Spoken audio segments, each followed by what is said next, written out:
So today is the second day of our teaching taking place. Regarding, I am a practitioner of the teaching of the Buddha, a follower of the Buddha, a monk, follower of the Buddha, following the Mulasarvastivada Vinaya tradition, which was introduced to Tibet, in Tibet by the great abbot Chandrakshita.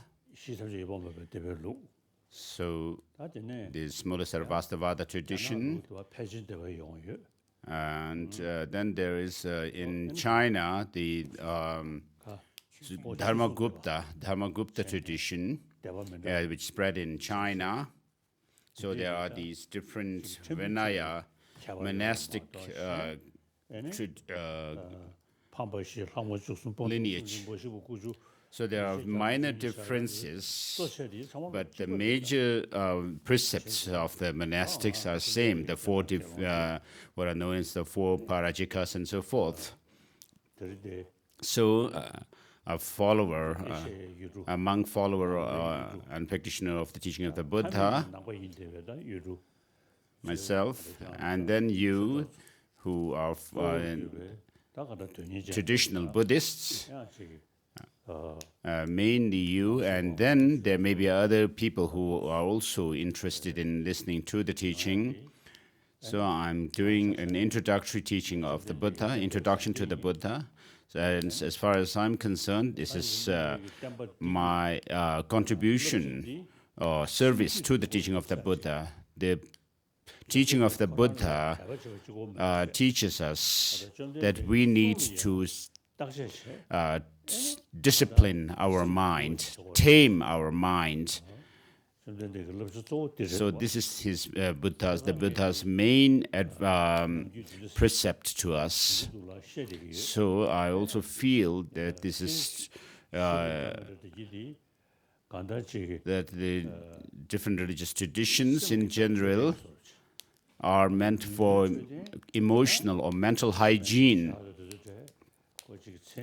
whereas regarding physical hygiene, there is so much advancements in medical treatments and so forth in the world, but to have a healthy mind, it cannot be done with external medical treatments, but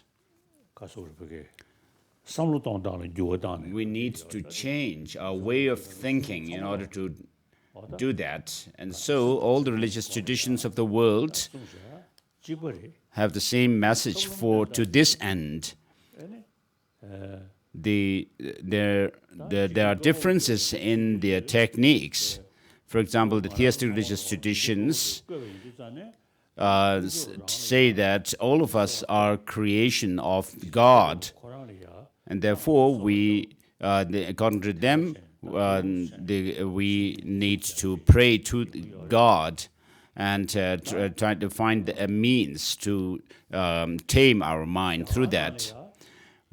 Whereas in India, even before the Buddha came, there was already the tradition of learning about our psychology, mind and emotions for over 3,000, since around 3,000 years.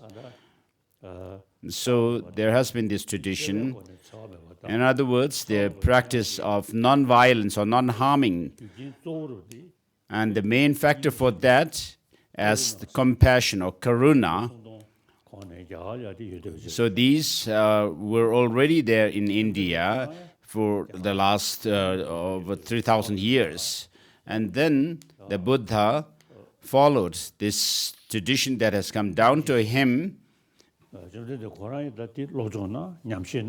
and then practiced also karuna or compassion.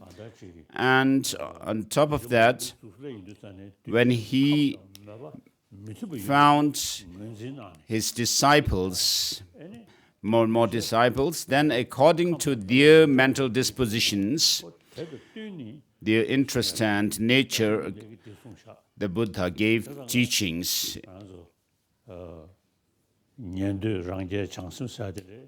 So within his teaching, there are teachings for the Shravakas, Pratyeka Buddhas, and Bodhisattvas. So these are divisions on the basis of the mental dispositions of his disciples.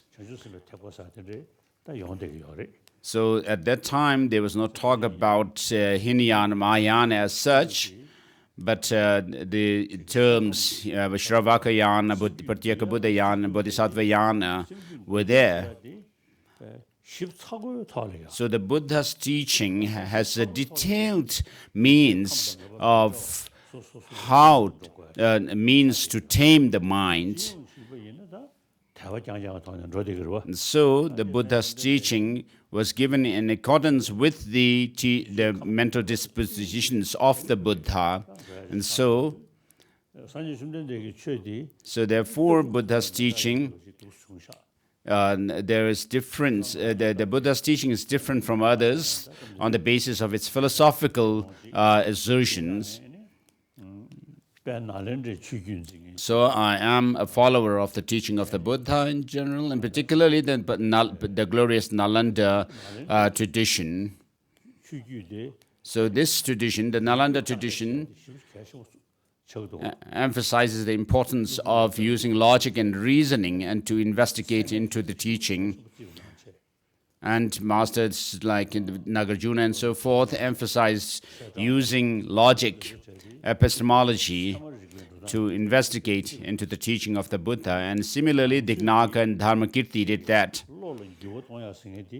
And so to transform our mind through the teaching of the Buddha, we need to use our intelligence, our critical faculty.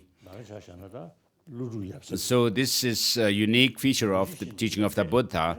And I study the writings of Master Nagarjuna and then reflect on their meaning and meditate on them. And so there are different techniques within the teaching of the Buddha, although it is the teaching as a whole is meant for transforming our mind. So here, those who are traditional Buddhists, it is not a talk about conversion here for you. But in the West, because they have their own traditional religious traditions, so therefore we need to be careful about converting people or propagating the teaching of the Buddha. For example, in the Buddhist countries, when other people from other religious traditions come and try to spread their religion, we would feel uncomfortable, wouldn't we? And similarly, in the other countries where they have their own traditional religions, which also teach love, compassion, tolerance, self-discipline, contentment, and therefore we need to respect them. And especially these days, these religious traditions, it is very important for the religious traditions to be in harmony with one another.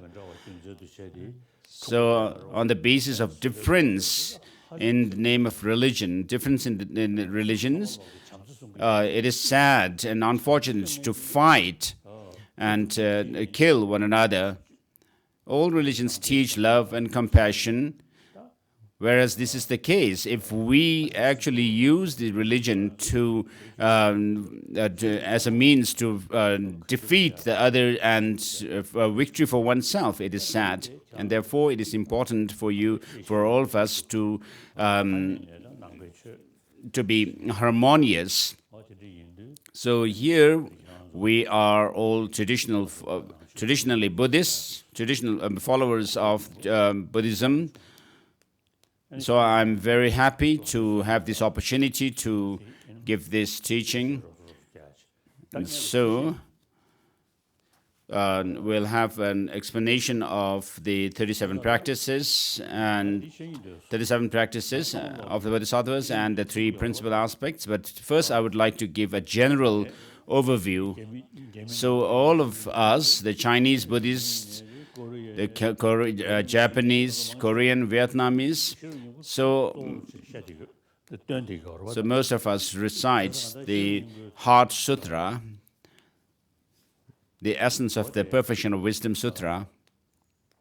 So, in this, the Buddha says the 5 aggregates also should be viewed as lacking inherent existence. And so, this word also doesn't seem to be there in Chinese. So I actually asked someone who knew Sanskrit to check what the Sanskrit says. And so the Sanskrit also has the word also. And so this has its own significance. So this word also in this statements, the 5 aggregates also are empty of inherent existence. So regarding that, during the first turning of the wheel of Dharma, the Buddha seems to be teaching selflessness.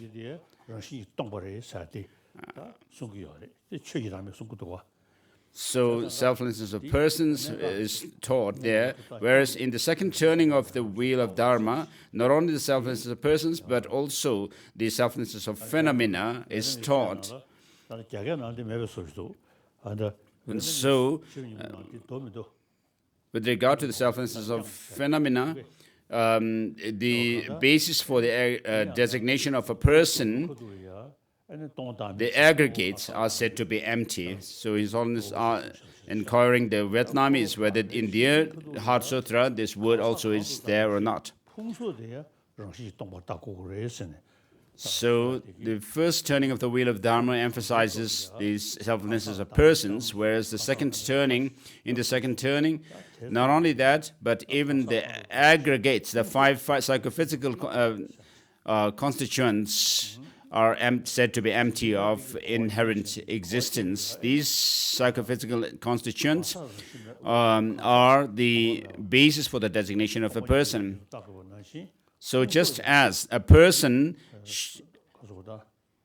should be viewed as empty of any inherent existence, likewise the aggregates, the 5 aggregates, should also be viewed as empty of inherent existence.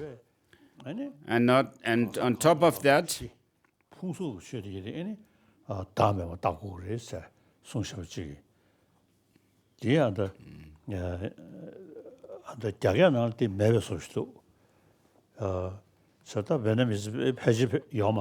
so the word also has the significance of indicating that not only the person but the psychophysical aggregates, the basis for the designation of a person, are also as without any independent self. So this is what I found when I inquired Sanskrit, someone who knew Sanskrit, to find whether the word also is there in the Sanskrit or not. And so the Chinese, those reciting the Heart Sutra in Chinese, Vietnamese, Korean, and Vietnamese, and so forth, should also check whether the word also is there in your translation of this Heart Sutra. If it's not there, you should. It would be good to include it in the Heart Sutra. So I just wish to say that, and then whatever religion people may be following, if you follow your own traditional religion, it would be beneficial because of the habit that you have developed over the centuries. It would be beneficial to follow the traditional religion. So with regard to Buddhism,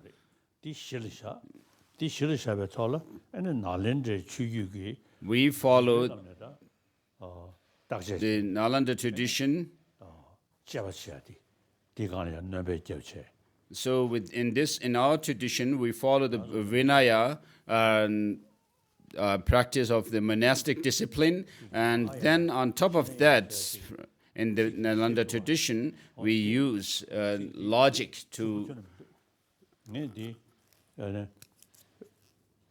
So the usage of terms Hinayana and Mahayana are not so good, and therefore I prefer to use the Pali and Sanskrit traditions.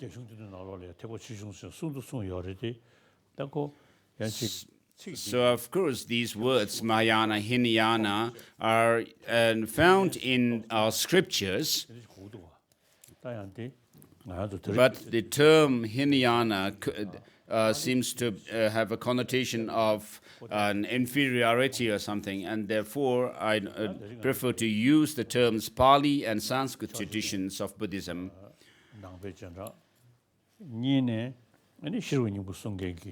And so we are followers of the teaching of the Buddha, and then particularly the followers of the Sanskrit tradition reciting the Heart Sutra. So what more can I say?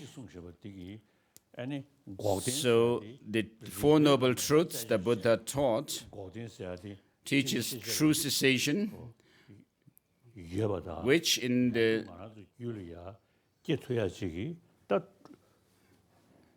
second turning of the wheel, we investigate into this true cessation through reason. And therefore, the teachings of the perfect inner wisdom is very important. And as it is mentioned in Maitreya's Mahayana Uttara Tantra,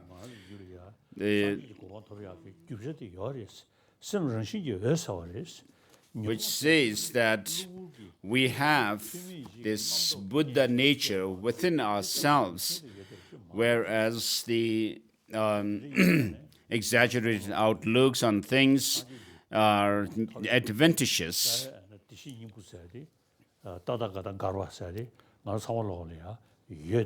So the Tathagata Garbha is something that is within us. And on the basis of understanding the Tathagata Garbha, it is said that the stains that are within us are temporary, adventitious, whereas we have the potential for all the qualities that we can develop, the Buddha qualities that we can develop, so which is there innately. And this is the naturally abiding Tathagata Garbha, or the potential. So what obstructs us from to attain omniscience is that of the cognitive obscurations, which is the latent potencies left by the destructive emotions. And it is said that this obscuration to knowledge can be overcome because there are those of the antidotes to that. And then in the Heart Sutra, it is mentioned that the Buddhas of the three times, past, present, Buddha, future, become enlightened based on dependence on this on the emptiness. So the past Buddhas became enlightened by realizing this profound emptiness, and the present ones also are becoming enlightened through this. And so the potential that we have will be fully realized when you become a Buddha.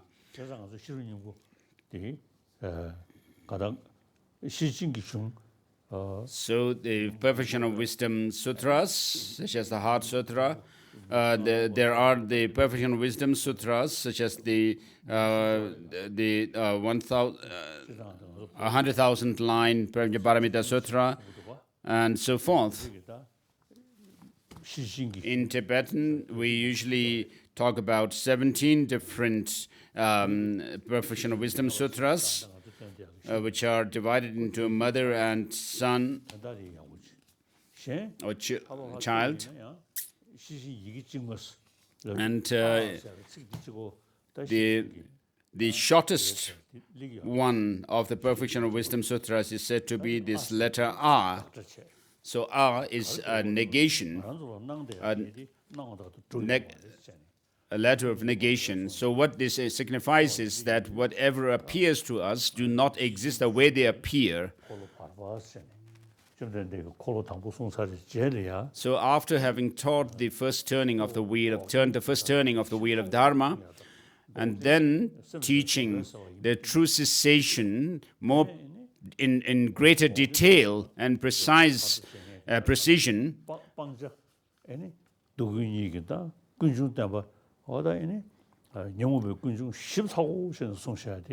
and also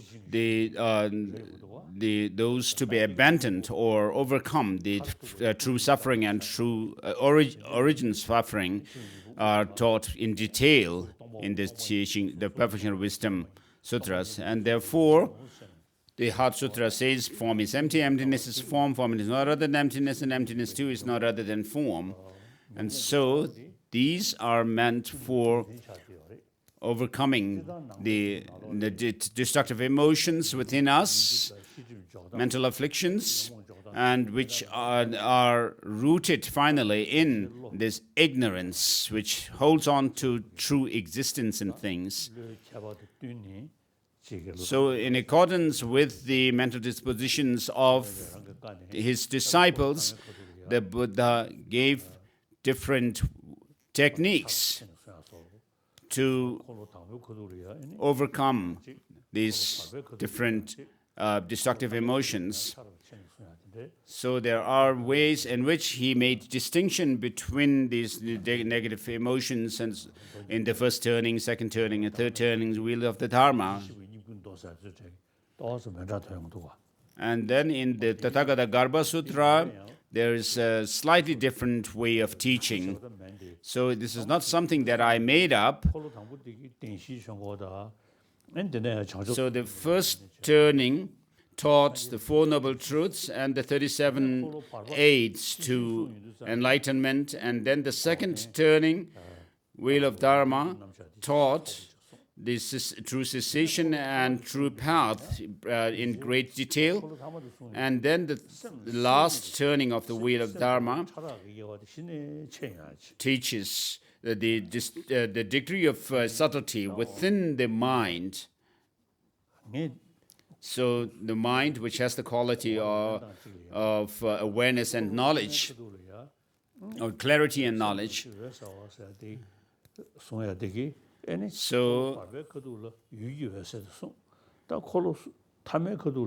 I interpret that the Buddha taught this subjective clear light mind in the third turning because he taught the object's clear light, which is emptiness, in the second turning of the Wheel of Dharma. So Gongdang Rinpoche actually makes this he interprets in such a way that the Buddha taught these three turnings of the Wheel of Dharma as a progression, as a means of progress, or showing the difference in the teaching. The third turning is taught. In the third turning, the clear light is taught in order to lead the disciples to Tantra. So the Buddha gave the first teaching of the first turning of the wheel of Dharma, and then the second turning of wheel, he taught the sub-object clear light, emptiness, and then in the third turning, the subjective mind clear light, leading the disciples finally to the Tantra. And so there are different ways of interpreting the teaching of the Buddha, even in the Indian tradition. So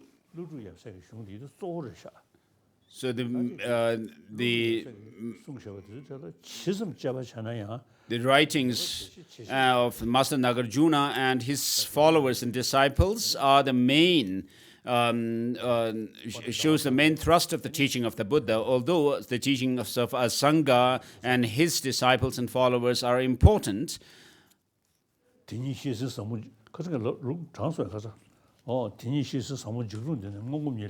So as I quoted yesterday, also the Master Nagarjuna,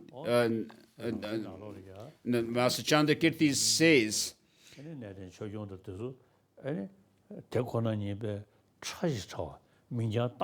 this suchness just explained in most profound and terrifying, yet people with so verse number 155 of the 11th chapter of Madhyamaka Avatara.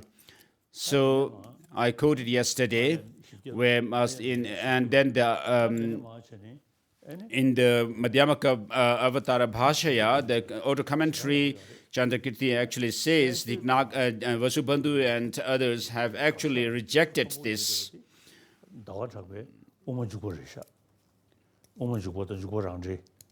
And so the Master Chandrakirti's Madhyamaka Avatara and its auto commentary are very clear commentaries to Master Nagarjuna's thought. So I read these two texts often.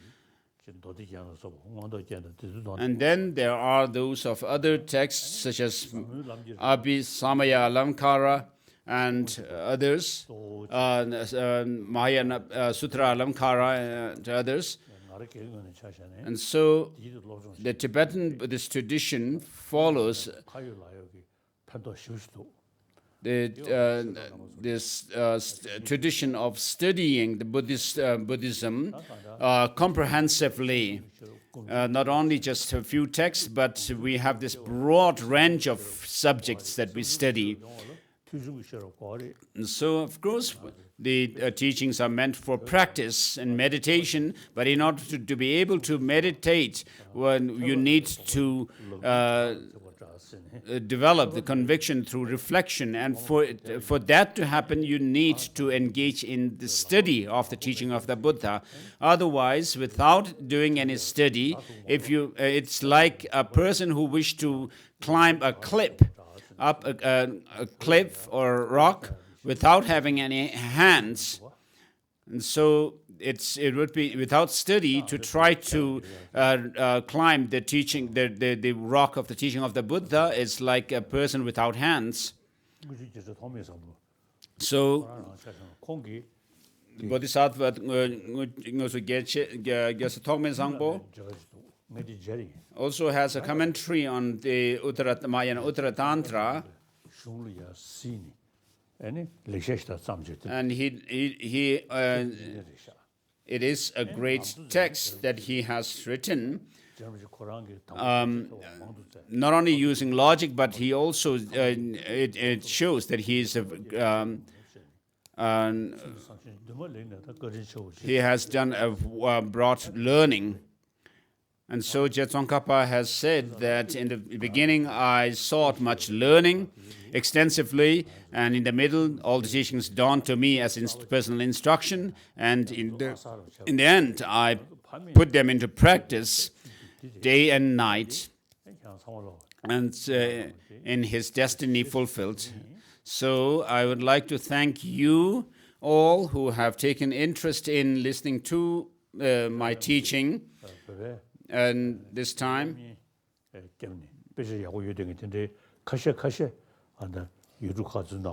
So some of our Tibetan scholars are there in the different countries. So I appreciate their effort to teach the people the philosophy, logic, and so forth. So you too, the people in these different Buddhist countries and others, you should not just say, "Oh, I want to meditate," but what we need to do is try to find what disturbs our mind, peace of mind, and what are the different techniques to tackle these disturbing emotions and so forth. And so that we could train our mind, for which masters like Nagarjuna and so forth, their texts are very good. And with regard to the philosophical view, the teachings of Master Nagarjuna and his followers are better than those that are the philosophical assertions found in the teachings of Master Asanga and his followers, because you find logical inconsistencies in them. So with regard to study, there is the Mula Madhyamaka Karika by Nagarjuna in Chinese, and then Madhyamaka Avatara, the Entering the Middle Way, by Chandrakirti, and then Dharmakirti's Pramana Vartika. The second chapter is very important. There are four chapters in this book, which is proving the reliability of the Buddha. And this chapter explicates the salutation verse of Dignaga's Pramana Samuchaya. And so it is very important for you to study these texts. And if you have these texts in Vietnamese, for example, you should study them. If these texts are not there in Vietnamese, you should translate them. And this is my opinion.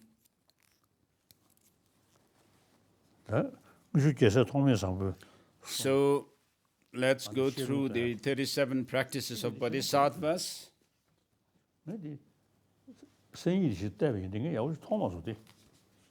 So I couldn't find from whom I received a teaching on these 37 practices of Bodhisattvas. I don't remember. I tried to look into the notes. So what I remember is the Labdun Rinpoche was someone from whom although I have not received any teachings, but Yongzin Ling Rinpoche received teachings from him, and Labdun Rinpoche had made a print, and he sent a copy for me. And the text that I'm using has its own blessing. So I have actually seen him on a few occasions, although I haven't received teachings from him. So during the final meeting, the last time I saw him,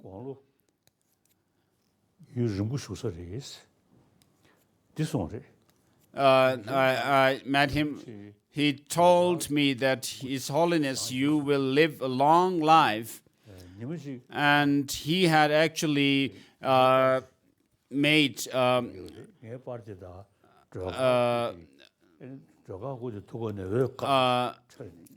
statue of Aryatara, white Tara.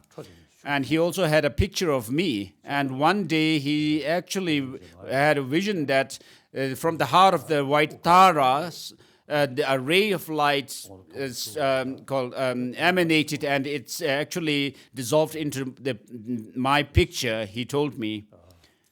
And so he lived a very old, to a very old age, with gray hair, So he told me that you will live a long life. So I also pray to live a long life.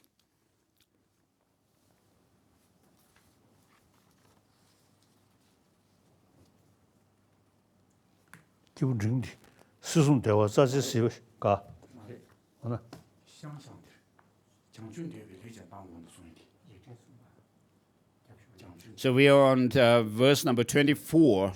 All suffering is like the death of your child in a dream.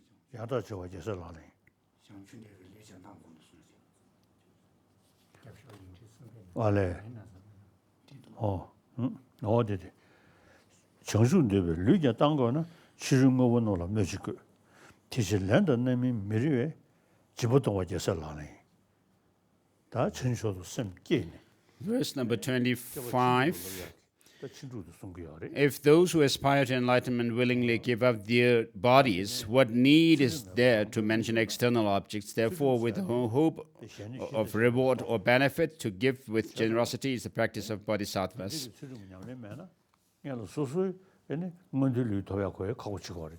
So, this shows the practice of giving. And then, verse number 26, if lack of discipline prevents you from benefiting others, then your wish to benefit others is just a joke. Therefore, to observe discipline with no longing for worldly existence is the practice of bodhisattvas. And then the next verse, the bodhisattvas practice through which one creates huge merit. For that, we need the practice of patience, and therefore, you need someone, an enemy, to provoke anger in you so that you can practice patience. Therefore, it says, for a bodhisattva who seeks a wealth of virtue, every harm perpetrator is like a precious treasure. Therefore, without feeling irritation to all, to cultivate patience is the practice of a bodhisattva. 대실 군을 현재 매바이 서버공부 제설 라린 장도 버시 주변 냐라야 골 메쇼 doctor 전 통나 If Shravakas and Pratyeka Buddhas who strive for their benefit alone expand effort as if to extinguish a fire burning on their heads, to cultivate joyous effort, the wellspring of positive qualities is the practice of a bodhisattva. Vipassana, perfectly endowed with shamatha, completely conquers all afflictions. Knowing this and to cultivate a meditative concentration that transcends the four formless states is the practice of a bodhisattva. So with regard to the four formless states, transcending the formless states means that you go beyond the state of a mind which you attain at the formless state, the highest formless state, which is the peak of cyclic existence, and develop a mind which realizes emptiness. And next 30. And next verse 31. If you do not analyze your own faults, so people may consider you be a precious or someone holy, and you also feel you are something special. So if you do not analyze your own faults, you might put on a dharmic facade while having and behaving in a non-dharmic way. Therefore, to continually analyze your faults and then discard them is the practice of bodhisattva. If compelled by your own afflictions, you speak of the faults of other bodhisattvas, you yourself will degenerate. Therefore, never citing the faults of those who have entered the Mahayana path is the practice of bodhisattvas. And next verse. So for a practitioner of the Dharma, you should always be gentle in your speech, not use harsh language, and therefore desire for gain. So the verse number 34 says, harsh words disturb the minds of others and disintegrate the bodhisattva practices. Therefore, to give up harsh and unpleasant speech towards others is bodhisattva practice. And then the next verse read. So with regard to the mental afflictions or destructive emotions, for example, if you if you cultivate love or loving kindness, you'll help to, it'll reduce the anger.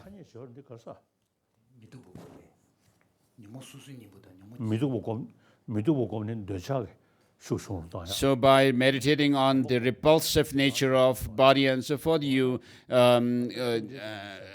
counter this attachment. The intensity of the attachment is reduced, and through love, you reduce the intensity of anger. So just like treating the different sicknesses with different medicines, we also have these different methods to counter the different destructive emotions. Like that, the meditation on the repulsive nature of the body and so forth, countering attachment.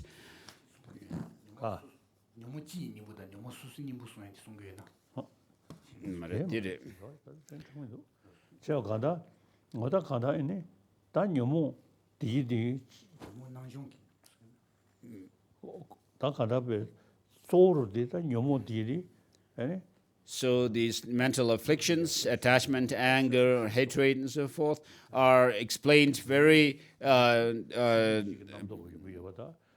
thoroughly in the Master Nagarjuna's texts, where Master Nagarjuna actually says that our afflictions arise, mental afflictions arise through a mental exaggerated outlook, which in turn are rooted in ignorance. So therefore, as Master Chandrakirti says, that all afflictions arise through this viewing oneself as having some true independent existence.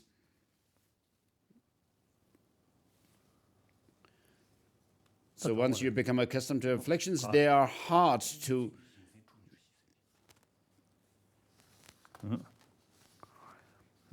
undermine with antidotes.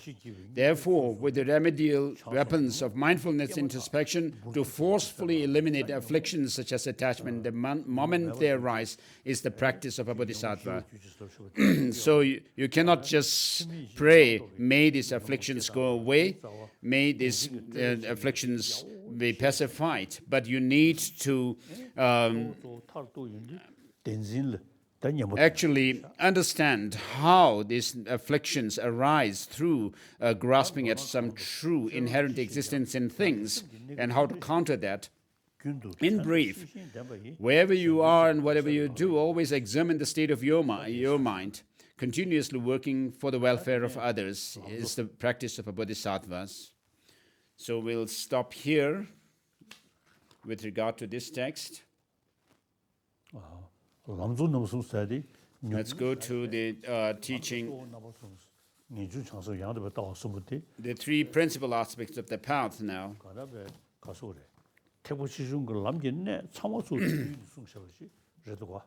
So these three principles, the wish to be free from cyclic existence, the spirit of enlightenment, and the correct view, actually summarizes the essence of all the teachings of the Buddha.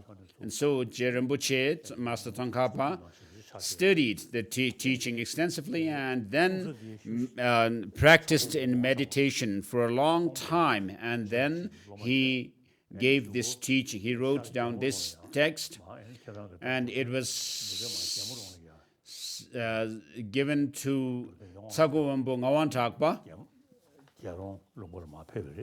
and so who was sent to the eastern part of Tibet to spread the teaching of the Buddha. And from there, he wrote a letter to Master Tsongkhapa to give some instruction. And therefore,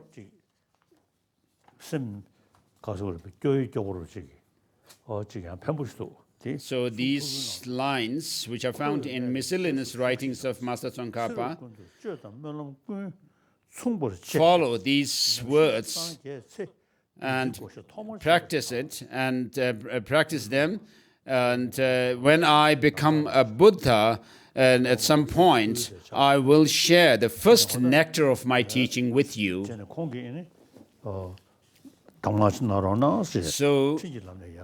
Tsakongpa Ngawan Thakpa requested an instruction from Master Tsongkhapa, and Master Tsongkhapa gave this instruction.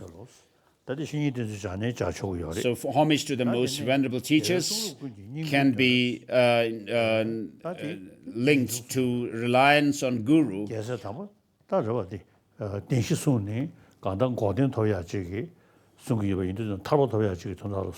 the teaching of the Four Noble Truths was given for us to reach liberation.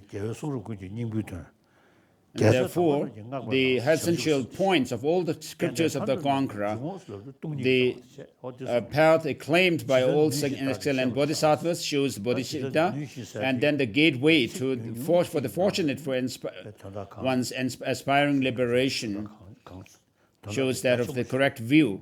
So and then he says, I shall explain here these to the best of my ability. So the first line, the essential points of all in scriptures of the Conqueror, refers to renunciation. And then next verse shows the urging the disciples the receptive disciples to listen to the teaching. So not being attached to the joys of cycling existence, and who strive to make meaningful this leisure and opportunity, shows the Bodhisattva path, and who place their trust in the path that pleases the conquerors, shows that of the correct view as well. And so, O fortunate one, listen with an open heart. And then next one, without pure renunciation and so forth, shows the reason why we should develop renunciation. And then verse number 4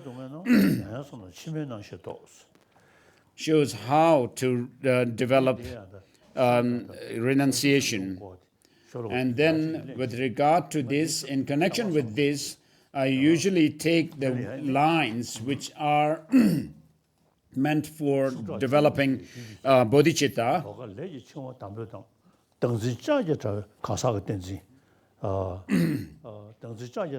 In the verse number 7 and verse number 8, I take these two verses in connection with renunciation. And so they're being swept away constantly by four powerful currents. They are bound tightly with fetters of karma and most difficult to escape. So the four currents are referred to, powerful currents referred to, the rivers refer to the birth, aging, sickness, and death. And it's not, this don't happen without any cause. The causes are the karmas, which are difficult to escape, and they are trapped inside. These karmas are in turn created through our grasping at true existence of a self, and they are enveloped from everywhere by thick mists of ignorance, and they take birth within cyclic existence that has no end, and so forth. And so here in this verse number 8, where it says, by reflecting on all your mothers, instead of saying all your mothers, by reflecting on the suffering nature of myself, I shall generate the supreme, I shall generate that of renunciation. So that's how I link this to renunciation. So we'll start with the question and answer now.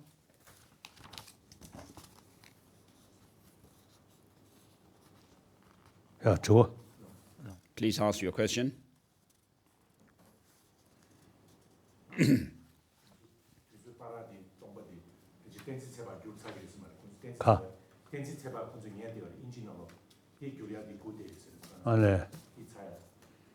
Thank you, His Holiness. We have 6 questions for today. So we'd like to start from the first questioner. She is a retired teacher. She used to teach economics. So we have Karen Docton for your question. Good morning, Your Holiness. Thank you for your precious teachings. Sometimes we try to help someone or some cause when they are in need. However, the action we have taken fails and may even result in hurting the person or cause. In this situation, is it better to try to help by taking a different approach, or is it just better to apologize and move on? Thank you.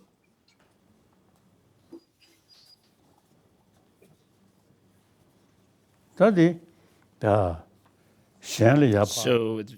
regarding that, when you have a sincere heart to help others and do your best to help them, of course you'll face difficulties or oppositions or unfavorable conditions, but despite that, you should whip up your courage, and that includes the practice of joyous effort and patience. So in other words, the practice of the 6 perfections, combining them together, the perfection of generosity, morality, joyous effort, patience, and so forth. So by developing love and compassion to others, and then going through these practice of generosity and so forth. So of course, when you do these practices, if you do this in connection with your relatives and friends and so forth, there is some these practices may be slightly tinged with attachment. But when you do this practice in connection with your adversaries or enemies, it will not be tinged with attachment. So you should actually view them as your teacher, a spiritual teacher, and do your best to help them.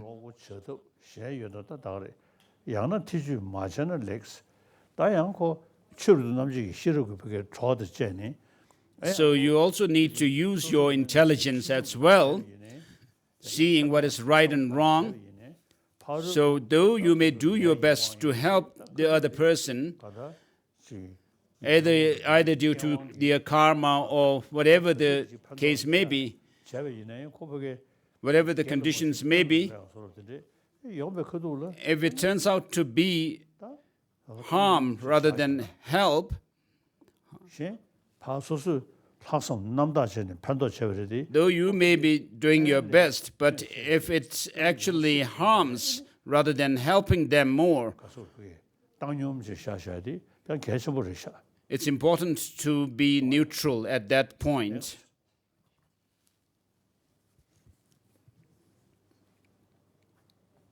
Thank you.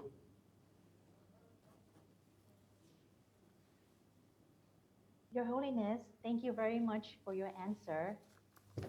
Next, we have questioner number 2, Selina Fong Sun Yi from Malaysia.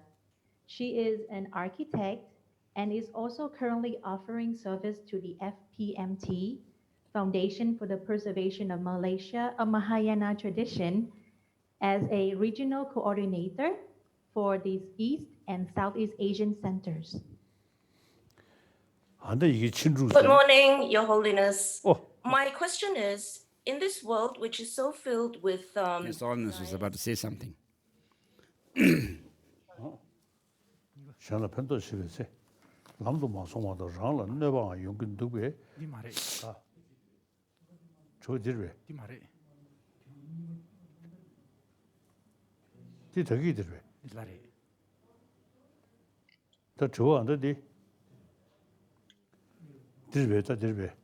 Döyüngi lakwa siwe zamlin dir nginjun namda jikdan tenya shuk chabushik chidar ki tubhams. Da 치 대응이 간다이네. So the external 지단 제가 sensual 14고 3담에 objects, 그 용되기도 of course, increases our attachment, desire. 친구 야제장장 Today's world is focused mainly on material development and pleasure. So with these, are people happier? 통합의 춘주 We can actually see this. 지도 당분에 송어지기 뭐 야제 또한 감도스다 로종 So from the beginning of their schooling, 가다 유니버시티 야래 from the KG, kindergarten, class 1 and so forth, up to university level, 믹세제 여러 모두 the students 굳이 걸어 야제장장 3담 로되기도 are more or less taught about material development. There may be some exceptions, but through this kind of education, is there more peace, good health, and peace of mind? But that's not the case. So, though there has been so much advancement in material development, people's desire and greed have increased, and therefore, because of this desire, when there is some opposition or some kind of a obstacle, they become angry. So these things, material developments, actually become conditions for increasing our negative emotions. So the teaching of the Buddha with regard to the 6 perfections, and then particularly that of the 6th one, the wisdom, is very important. So we need to use our intelligence to see the pros and cons of our actions. And the Buddha himself, in the teaching of the Buddha, it is said that you need to know the purpose of what you are doing and then engage in the actions. So certain things the Buddha had actually prohibited for some people, some disciples to do, whereas those are actually allowed for others. So these show looking at the pros and cons of the actions and the situations is important. And therefore, through the material development alone, what happens is because of these, we become more desirous and lustful and so forth, and therefore disturb our peace of mind. And therefore, material development alone cannot bring peace of mind, but they disturb our mind. So today, people are looking for peace of mind and actually look at the spiritual traditions, tradition like Buddhism, because they are not able to satisfy their desires. So it's important for us to cultivate love and compassion for all in order to have true happiness and peace of mind. So we develop anger and so forth with a narrow-mindedness. If you think more broadly about the benefit of others, so for example, the 7 billion people on this earth, and which very few people actually do,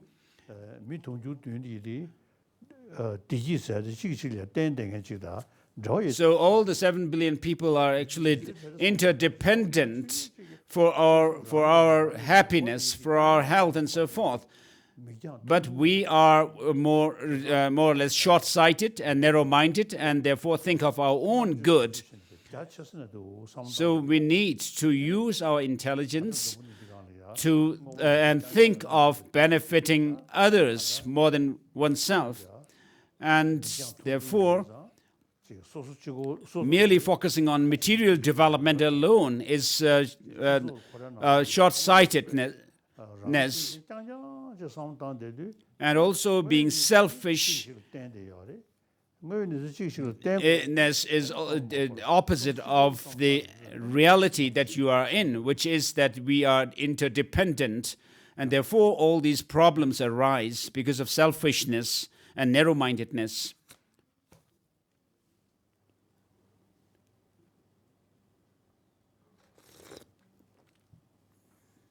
Okay, start.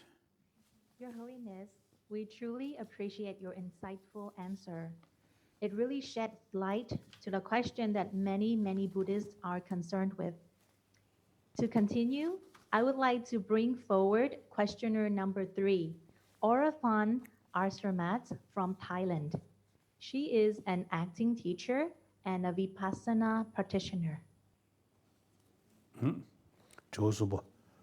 Good morning, Your Holiness. There are many ways to practice meditation. Would you please advise which type of meditation is the most beneficial? Thank you.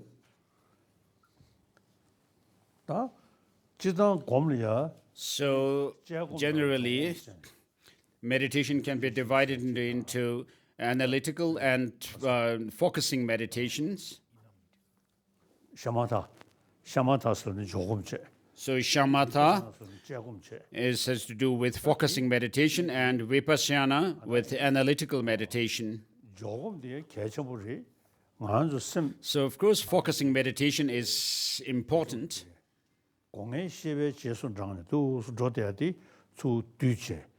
you do this meditation, you are actually withdrawing your mind from getting distracted to the external objects through the 5 senses.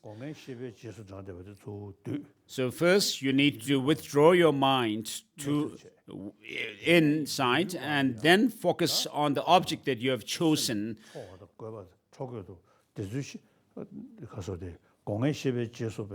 So what happens when you get distracted through the 5 senses and their stimuli? You should withdraw the mind to within yourself, and then use having withdrawn your mind and focus your mind on the object that you have chosen. Then you need to do the analytical meditation, vipassana. So for the followers of Master Nagarjuna, the most important meditation is emptiness. Meditation on emptiness.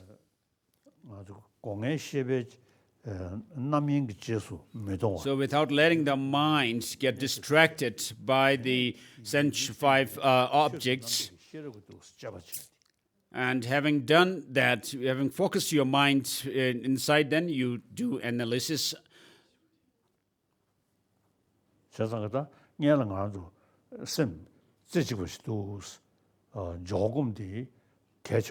having developed single-pointed meditation, which is important, you need to start with this, and then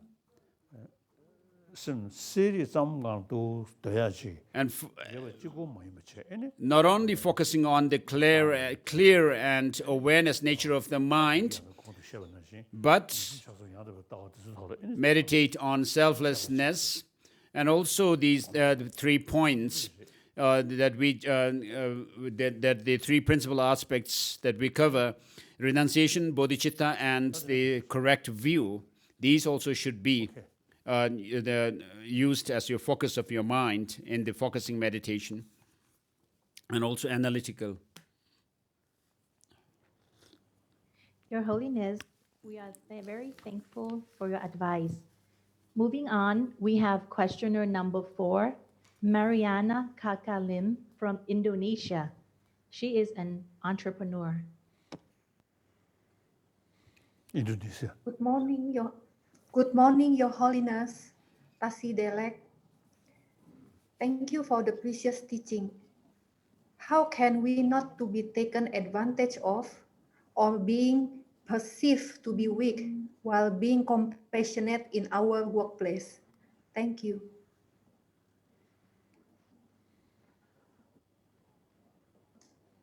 다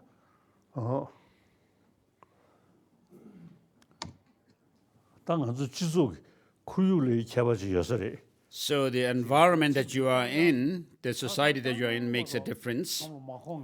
Those who are more or less engrossed in desire and the pleasures of this life alone would find the people doing such practices to be weak. And so you may face difficulties due to this kind of circumstance. So the practice of love and compassion,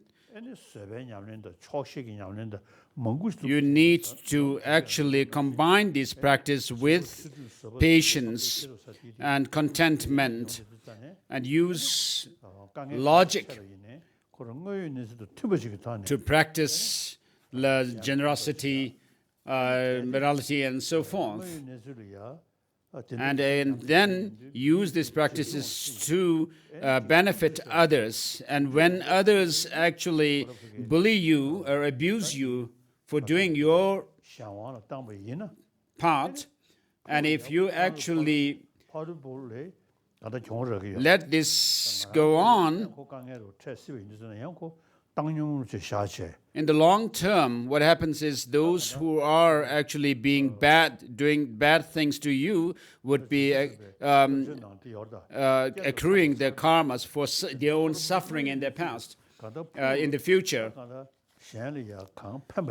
So in the Bodhisattva practice, you need to do whatever is beneficial to others. But in practical terms, when you engage in practices benefiting others, others may take advantage of you and try to abuse you. And at such a time, without any anger, not motivated by anger, but motivated by compassion, you need to avert such negative actions or from others to try to overcome them, the actions. Next.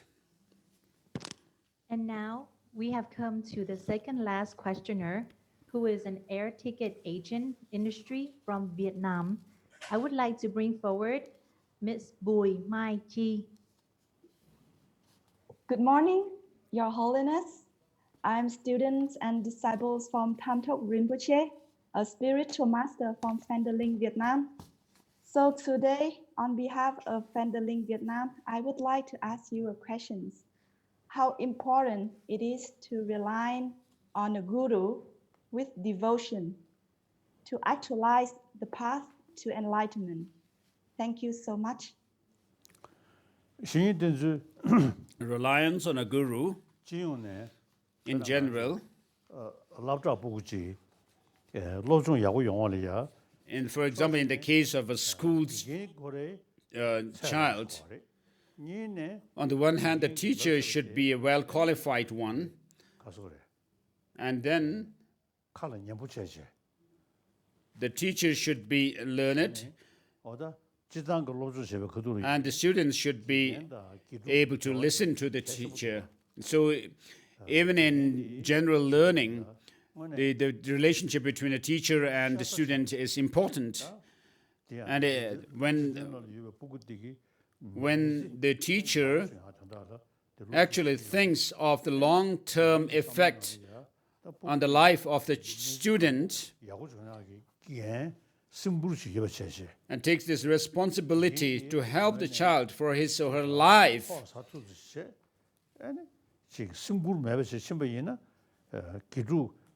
it's very important. Otherwise, if the teacher just thinks of passing time by taking his salary and without having any compassion and a sense of caring and responsibility towards the students, it's not helpful. And so The teacher should have love and compassion towards the students and see the capacity of the students. So what is best for the students for the future, to become a specialist, what kind of subject they could actually pursue in the future and so forth, must be investigated by the teacher and then give the instructions accordingly. And when it comes to the Dharma, we talk about a virtuous spiritual teacher, and then there are also evil teachers. So the best teacher for your spiritual path is called a spiritual virtuous friend.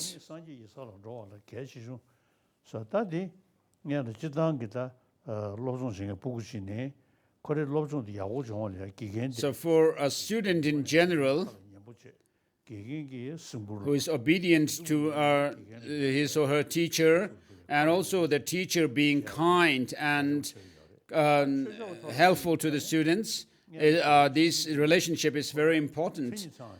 Whereas in the Dharma realm, the teacher must first be a well-qualified one, having these qualifications which are mentioned in the Sutra Alamkara, the 10 qualifications, such as being subdued and so forth. So Je Rinpoche says that for someone who wishes to discipline others, needs first to discipline themselves. And to do that, it doesn't help to just do any kind of practice they wish, but the practice should conform to the teaching of the Buddha. And therefore, the teacher must have the practice of morality, concentration, and wisdom taught in the Sutra Alamkara, and also must be compassionate.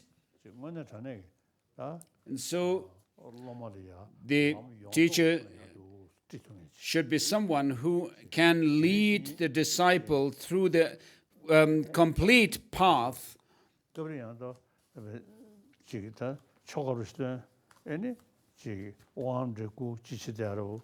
So, not just giving some kind of a ritual or performing ritual and giving initiations, but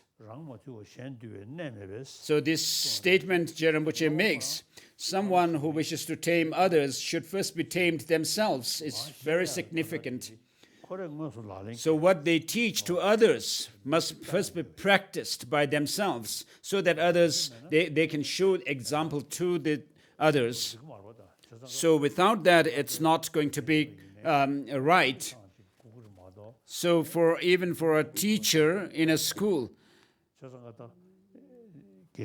he or she must have the right qualifications and not just have a big name.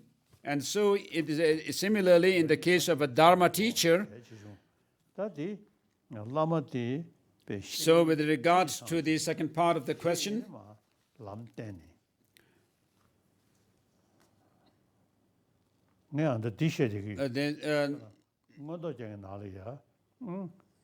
how important it is to rely on a guru.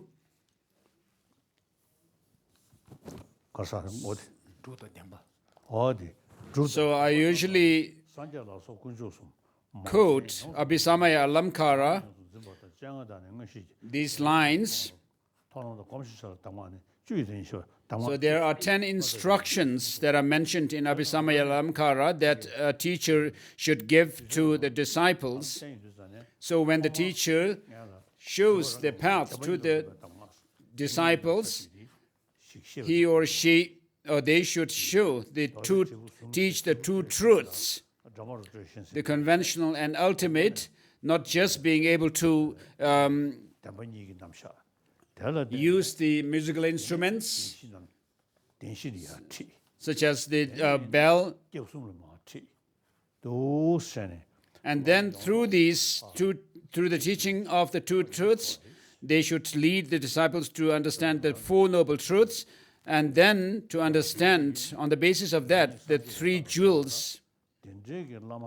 And so, to journey onto the path to enlightenment, you need a teacher who is both learned and experienced through the study of the scriptures, as well as developing the experience through practice.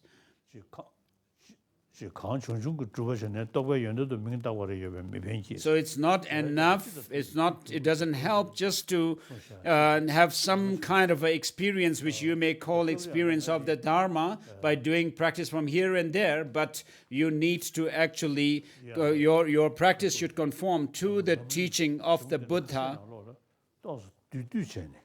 So in certain Lamrim texts, they go through these points of viewing the teacher to be Buddha, and the possibility to be able to do that. And briefly, whereas Rinpoche says that the Four Noble Truths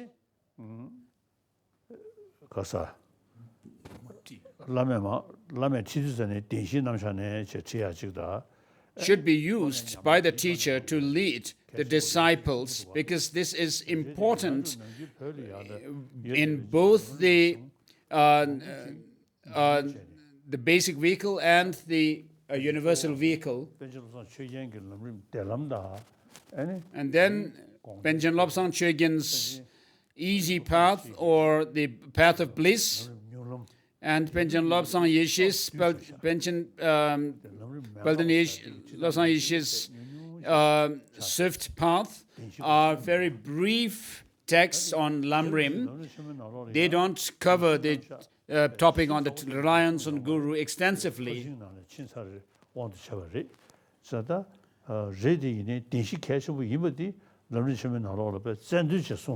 So Rinpoche, of course, does not go through the teaching on the Four Noble Truths in great detail, because he has already explained the Four Noble Truths in great detail in his commentary on Abhisamaya Alamkara.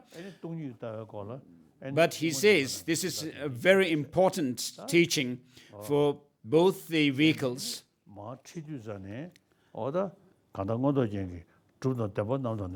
And so the teacher should lead the disciples through the process of teaching the two truths and so forth. That, in other words, the 10 instructions given in Abhisamaya Alamkara. So if you are able to listen to these teachings from the teacher and you develop experience within yourself, though you may not have the true, genuine experience in this life, you will be able to leave imprints in your mind, so that even if you were to die tomorrow, as Sakya Pandita says, even if someone were to die tomorrow, that person should still pursue education, because it will be like carrying forward a deposit into the next life that you can use. So even if you may not become experienced in the teaching, you should still pursue study, so that you leave the imprint for the next life. So this seems to be true, because for me, some topics which other scholars find very difficult to understand, I find them easy. So that shows my familiarity with these topics of study in the past lives. And so even if you may not develop any genuine experience, high experience of the teaching, you should be able to develop certain degree of renunciation and so forth to help yourself, so that it will help you in the next lives. Sometimes there are talks about reaching enlightenment within the 3-year, 3-month, and so forth retreat. And I usually say that this is like the Chinese Communist propaganda. If you look at the life of Master Milarepa, he didn't become enlightened through 3-year, 3-month retreat, but he strove throughout his life in the Dharma practice. And then in the Gelug tradition, we have the Khetrup Norsang Gyatso, who was said to have become enlightened. He lived as a hermit for 40 years. And so, progressing along the paths and the grounds, it's not easy. So for myself,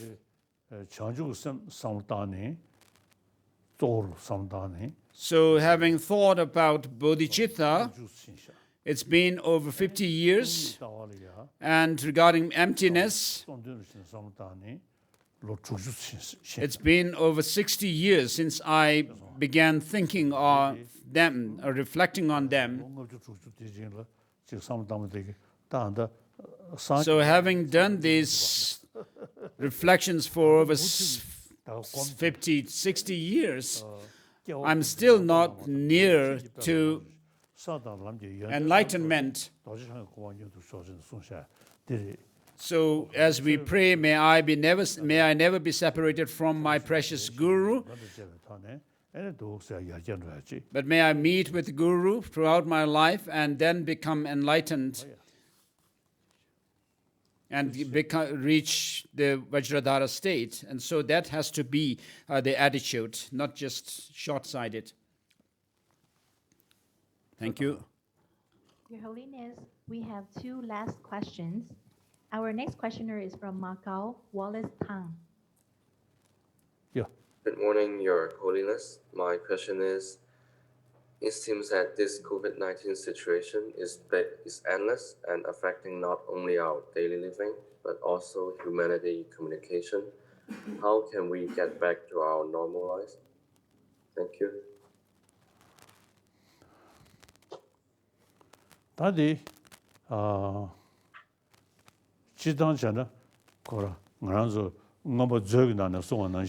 So generally speaking, as it is said in the Abhidhammakosha, there was a time when the universe was empty, and then there is an evolution process, the beginning of the universe, and then the abundance era, and then finally the destruction, era of destruction. So there's this cycle. And when, with regard to the destruction, it is destroyed through weapons, diseases, and famine.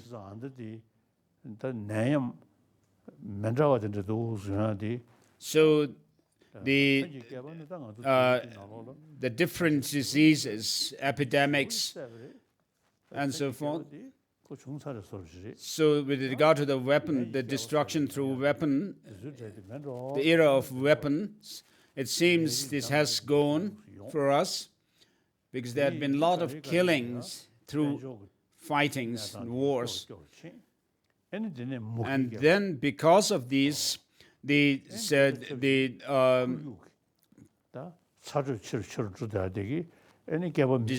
or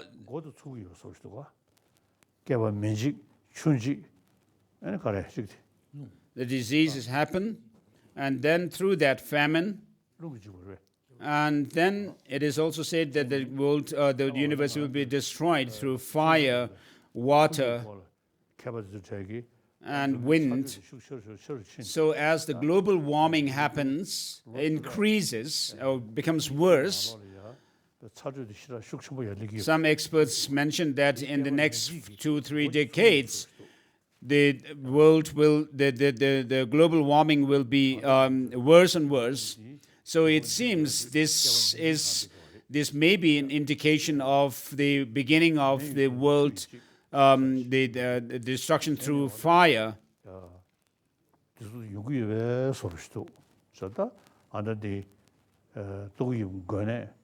So with regards to the coronavirus, the COVID pandemic, which many people are suffering today. So generally speaking,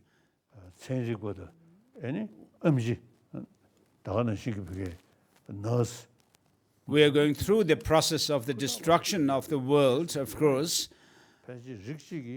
And there are people, the doctors and nurses and so forth in the medical field who are serving people, the patients.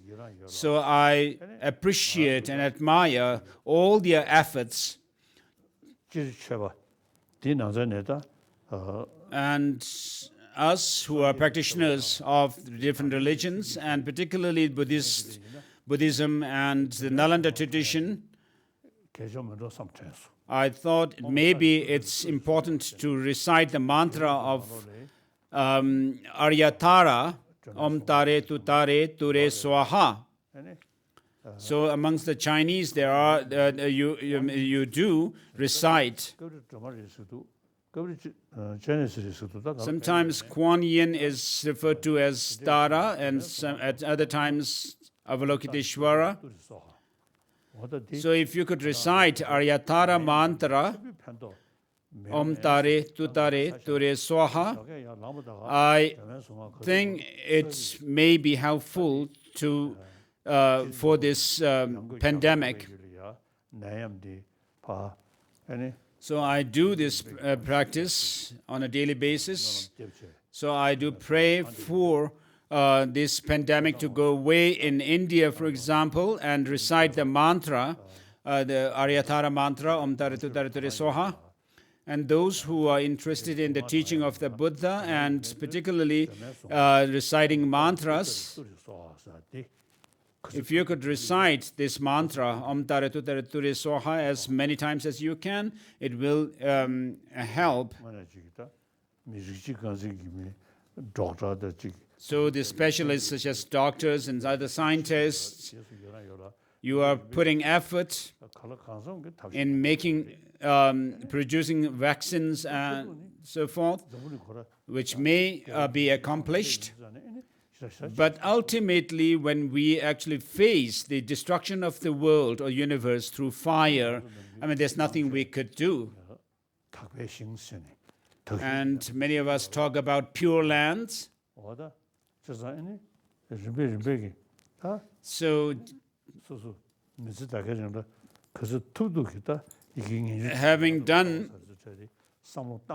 your practices of the renunciation, bodhicitta, and the correct view to the best of your ability, and through the combining them with the practice of purification and accumulation of merit, and then eventually when the time comes for the world to be destroyed through fire and so forth, maybe we would be able to reach these pure lands, and we may be looking down on earth, which is getting destroyed through the fire and so forth. And so, in other words, thinking of doing practice over many lifetimes, life after life, is very, very significant and powerful.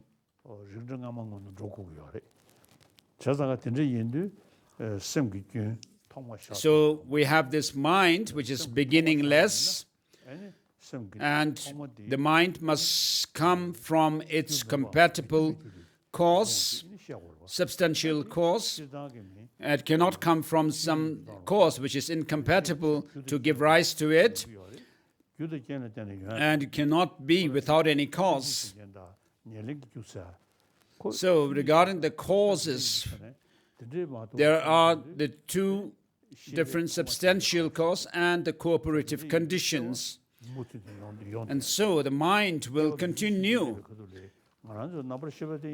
So even at the time of the destruction of the world through fire and water and so forth, we would still be there as long as the mind is there.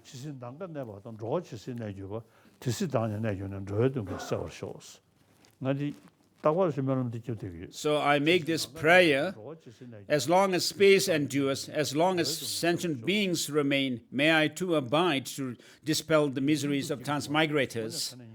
So this gives me the courage and determination, inner strength. The essence is to practice and to help others. So this is the essence of my practice. And then doing this practice of benefiting others, as long as space remains and as long as sentient beings remain, is a very powerful way of doing the practice.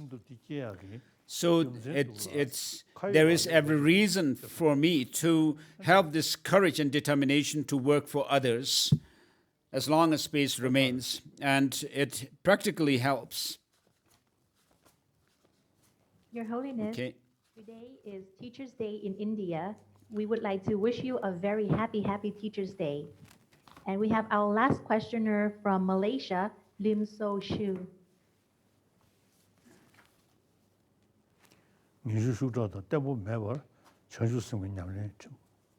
Good morning, Your Holiness.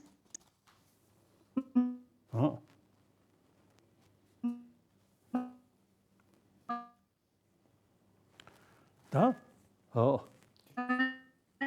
question is, without strong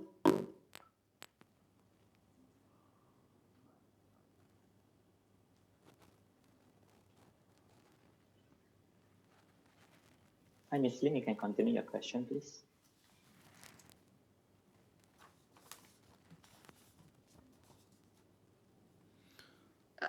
My question is, without strong and stable renunciation, is it possible to start developing even a little bit of bodhicitta?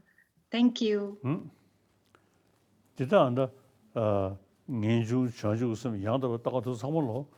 So these three, the renunciation, bodhicitta, and the correct view, cannot just happen in a day, all of a sudden, but we usually need to go through the process of developing the wisdom or understanding based on learning, study, understanding based on reflection, and understanding or insight based on meditation over a period of time. So you need to think about the impermanent nature of our life and so forth, and that is starting with the practice of renunciation. And similarly, like yourself, other sentient beings do not want suffering, but they are overcome with suffering, and they want happiness, but they are devoid of happiness, and therefore you will also have this aspiration to help others. So when you find yourself in a position to help others to a certain degree, that's renunciation, the thought free to be, the determination to be free, also helps you to work for the benefit of others, and thereby thinking of aspiring for enlightenment for the benefit of others also would increase. So in other words, all the suffering and so forth are rooted in our ignorance, and so the development of renunciation is based on reason to uproot this ignorance. And then bodhicitta also has there's good reason to practice it. And when you understand what correct view refers to, it refers to the insight into how things actually exist, which is the opposite of how ignorance. So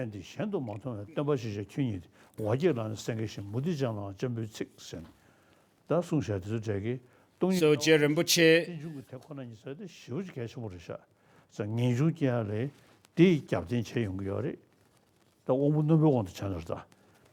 so the understanding of emptiness helps to develop this the correct view. So for both renunciation and that of the practice of bodhicitta, the understanding of the correct view is important. So as the text itself, the three principal articles of the path says, these three must be dealt with in unison, so that they complement each other. So that's all for today. Thank you. Thank you, Your Holiness, for today's teaching. We are looking forward to tomorrow. Tashi delay.